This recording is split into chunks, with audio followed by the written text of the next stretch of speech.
खुलुमबाय लोगोफोर आं दिनै मोनसे खन्थाइ लाना फैदों। बे खन्थाइखौ सुजुदों फैलाव बसुमतारी। बे खन्थाइखौ आवरायगोन हेमानि बसुमतारी। खन्थाइनि मुं मेगनाव मोदै गयो। दानिया जों खन्थाइखौ आवगायलांसिगोन लोगोफोर।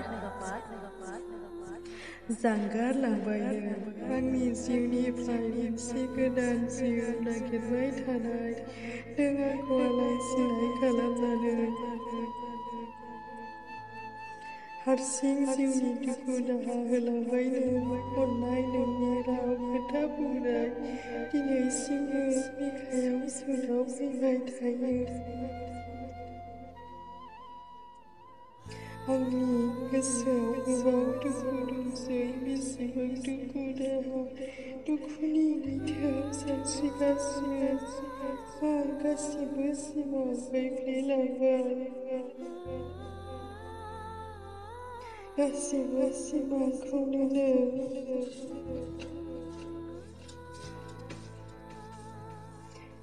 फैमाल खालामनानै थांबाय अननायनि दौलेंखौ सिफायलांबायनो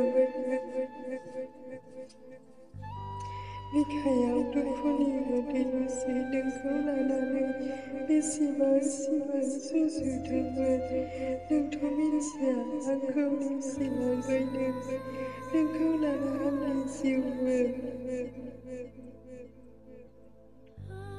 बावनो सानो बावनो हाया जोंनि बै समनि अनलायनाया नाथाय नों दिनै आंखौ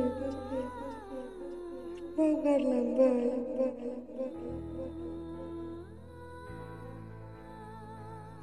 मेगनाव मोदै गयो सानो आं नोंखौ खाथियाव नायनो नाथाय आं नोंनिसिम थांनो हाया।